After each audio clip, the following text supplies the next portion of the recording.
One of the most common problems that you'll run into when playing a game is answering the question, where am I?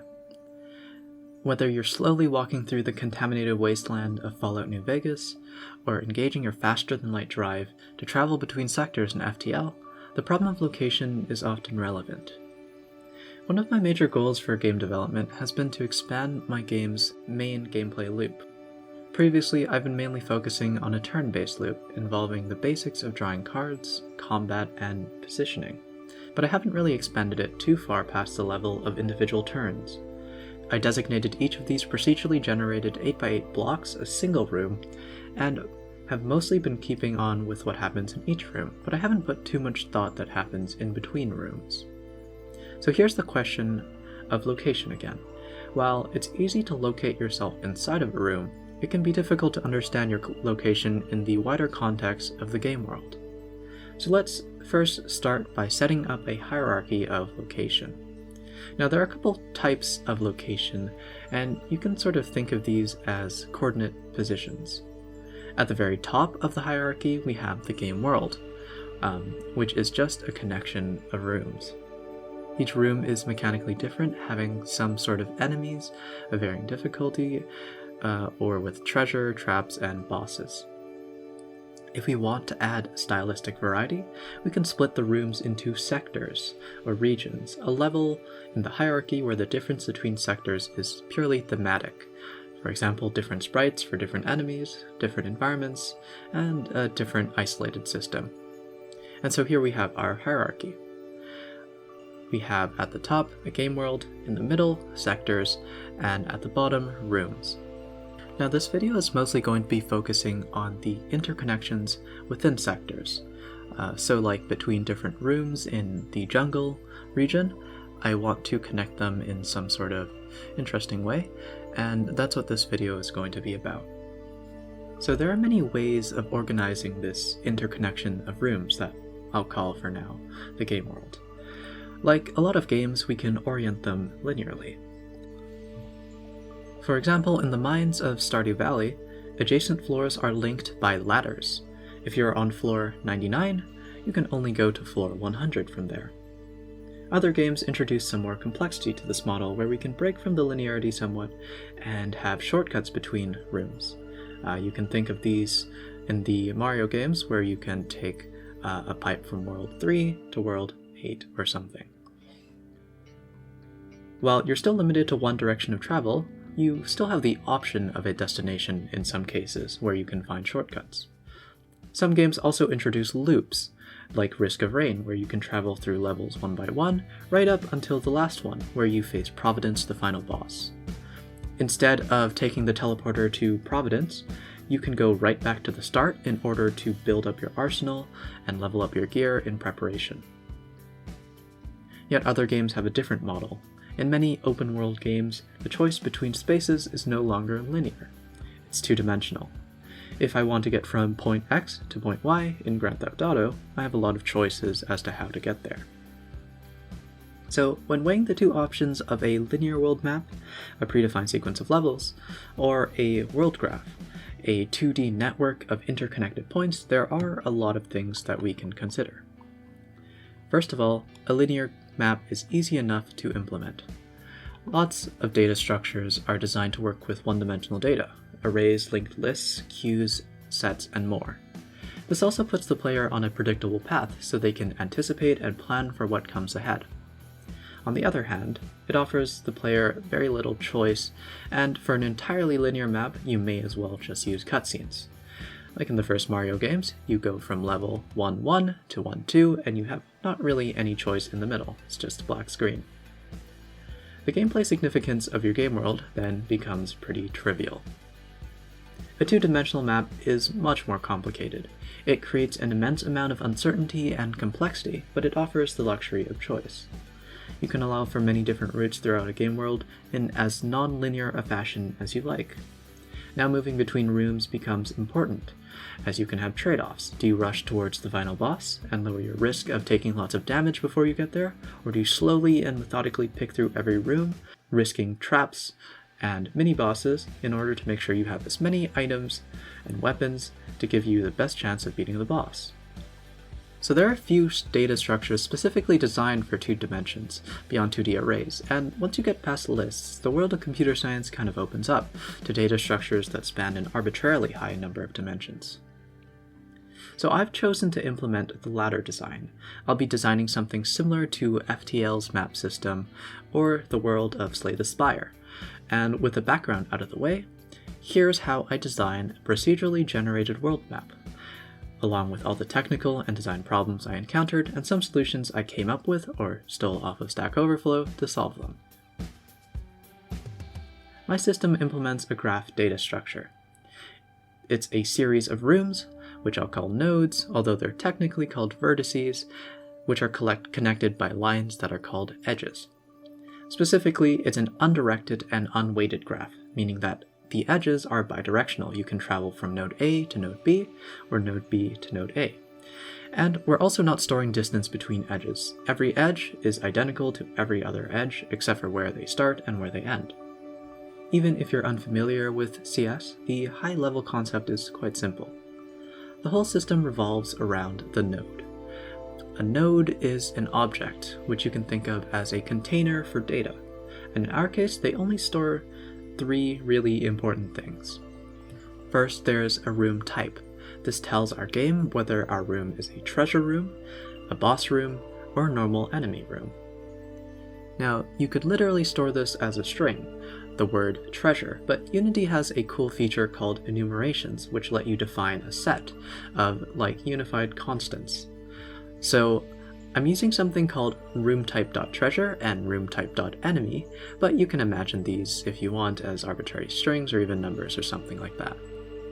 It's just there to define what kind of room it is. Now the second piece of data that each node stores, and this to me is sort of the magic that makes it work, is that each node stores a list of other nodes, called adjacents or neighbors. This self-referencing feature of nodes storing nodes is really the magic behind the graph, and really a lot of data structures, where we don't really need an overarching structure telling us which element is where. Instead, we just have a bunch of self-contained nodes that are linked to other self-contained nodes, and you can describe the whole graph just by going from one node to its neighbors. Third, the nodes also have a position, an ordered pair of coordinates telling us where nodes are in space. So with the data structure defined, let me walk you through how exactly to generate a map using graph theory. So when generating nodes, which point to rooms, we want to generate their position first on the screen, in order to avoid the pretty big technical challenge of procedurally drawing the graph when I was done, and also to have something that could easily be seen for prototyping purposes. My first instinct was to place them randomly throughout the game window. It's very easy to generate random coordinates within a range, and Unity has a nice way to get the screen width and height quite easily. But here we run into our first design problem. Purely random coordinates make it pretty improbable to get a nice looking graph. Oftentimes they cluster or even overlap, and you're basically never evenly distributed across the screen. I'm sure you could think of a few solutions to this. Every time you generate a node, you could ping every other node in the graph and see if there's some minimum distance away. Or you could pick a random existing node and add some random distance to it, and then generate your new node there. The solution I chose to implement was actually to take a bit of a different approach.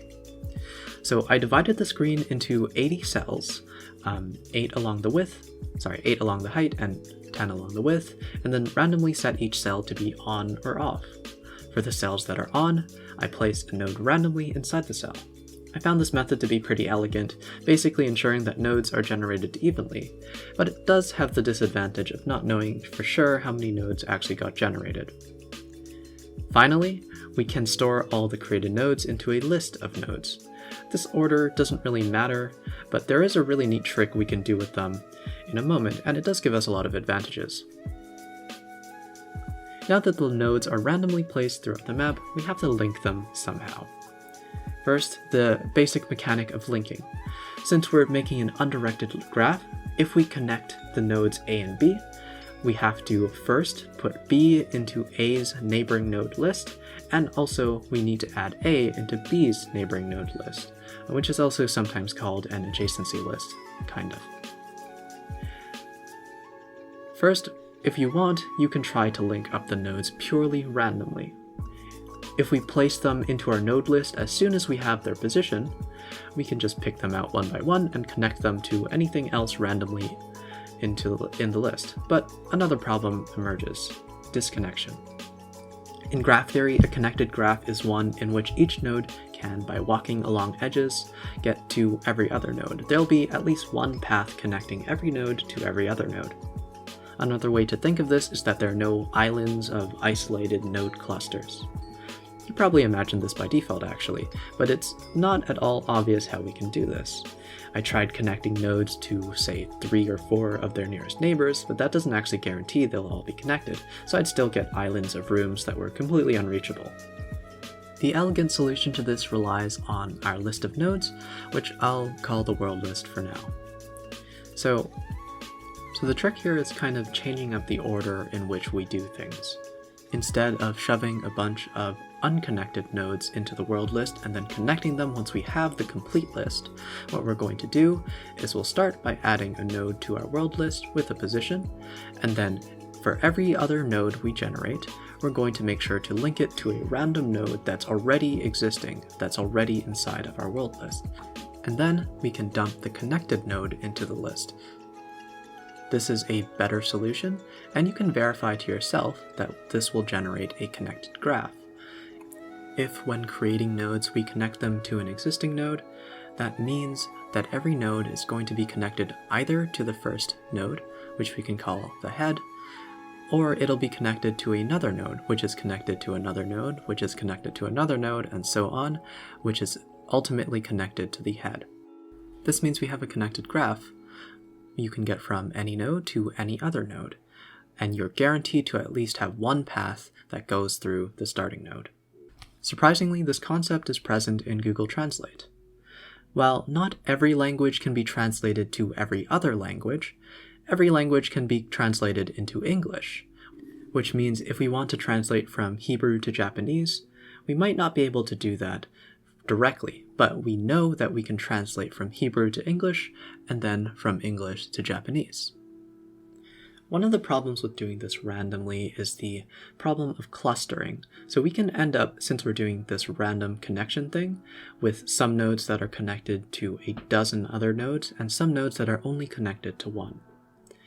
We can also end up with the problem of nodes that with connections that cross the entire map. Since we're doing it randomly, we're not checking for that. So one way to get around this is to sort by 2 variables. We'll try to minimize both the distance to the current node and the number of connections to the node that we're trying to connect to.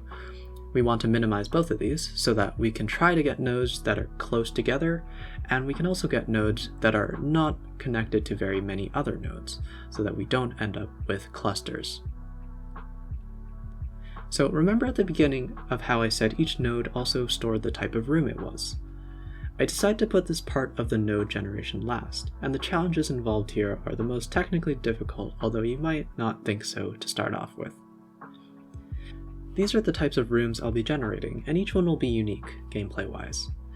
Treasure and shop rooms provide ways to amass and use resources, while some more challenging trap rooms will offer unique rewards if the player is good enough at the game not to die in them. The most important 2, however, are the starting point, which I'll call the head, and the boss room, the tail. Now the head is just where the player will spawn at the very beginning of the game. So the goal here is to assign each node a room type in a random but interesting way, given 4 parameters. First, the head and tail rooms should be far apart. It makes no sense for the boss room to be the second level or even the first level, as it's a pretty unfair challenge having not amassed any resources yet. So we should try to keep them fairly separate. Rooms should also have a varying rarity, based on their potential value to the player. Particularly those that have high reward to little risk should be very rare, like treasure rooms.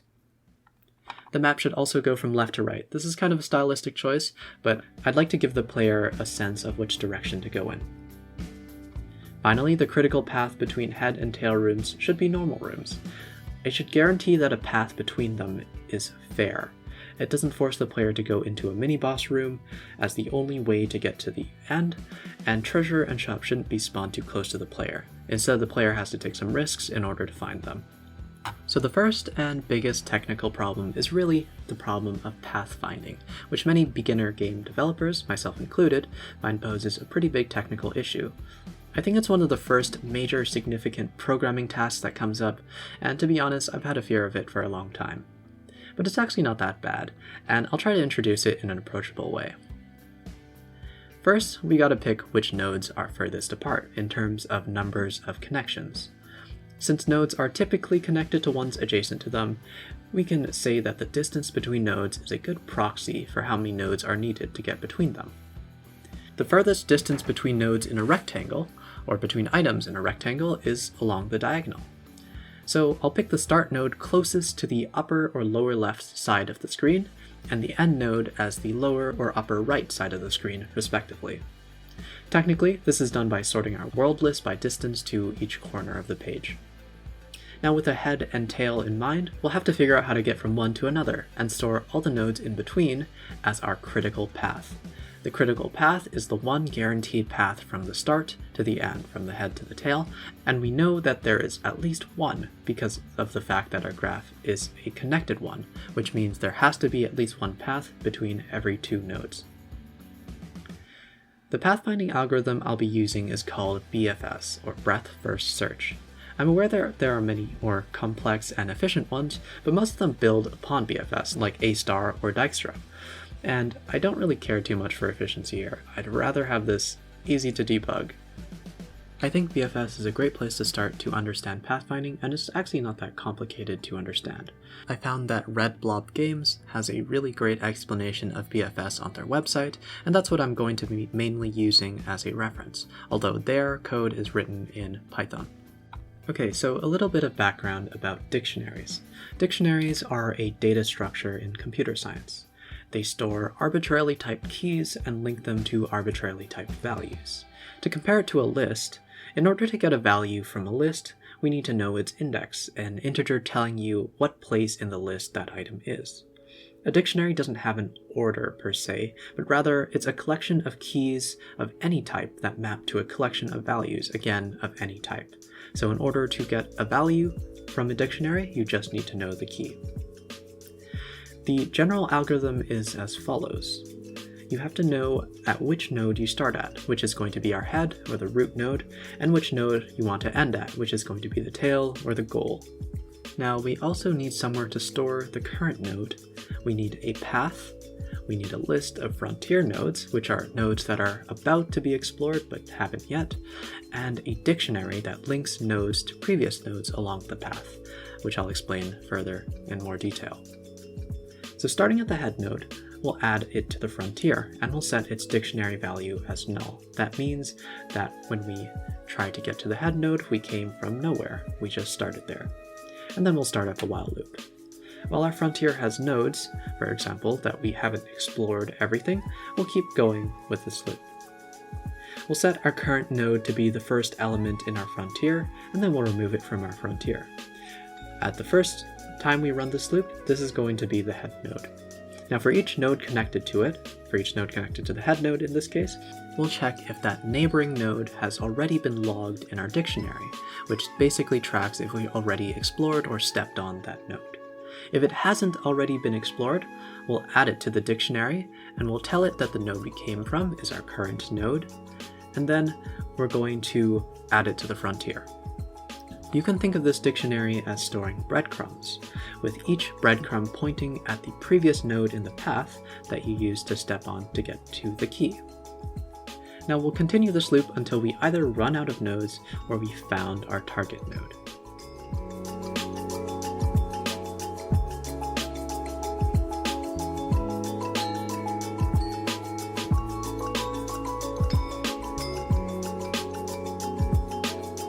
Now that we have a bunch of breadcrumbs that point directly one step backwards, we'll set our current node to the tail node and then follow the breadcrumbs. You can see that this kind of makes sense and verify to yourself that it will work. Since each node is the key that stores the value of the node that it came from, each one effectively points one step backwards along the path. Ultimately, we can start at any node and follow the backward steps back towards the start, since all of it came from the same starting point, the head node. Now that all of our steps have been recorded in our path, we have what we're looking for, a path of nodes connecting the head to the tail. So we've generated a list of nodes that forms our critical path. Now, to give them types, we'll just set everything to a normal enemy room type. If you wanted, I guess it would be pretty easy to turn the middle node in this critical path to be a mini-boss or something, but I don't really think that's too important right now.